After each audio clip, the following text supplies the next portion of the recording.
একবার পুরীর জগন্নাথ মন্দিরে ভগবান জগন্নাথকে পরানো হলো মার দেওয়া শীতের কাপড়। এই খবর পৌঁছলো পুণ্ডরীক্ষ বিদ্যানিধির কাছে, যিনি জগন্নাথ দেবের এক উচ্চ স্তরের পরম ভক্ত। তিনি তখন প্রচণ্ডভাবে রেগে গেলেন সেই ভক্তদের ওপর। এরপর তিনি ফিরে এলেন।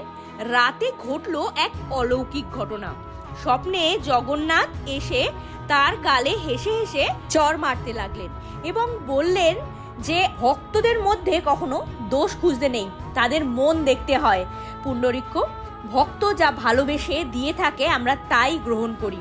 এবং ঘুম ভাঙতেই পুণ্ডরীক্ষ দেখলেন তার গালে সত্যিই রয়েছে চড়ের দাগ। অতএব বন্ধুরা, এই কাহিনীটি কিন্তু আমাদের শেখায় ভগবান জগন্নাথ ভক্তের মন দেখেন।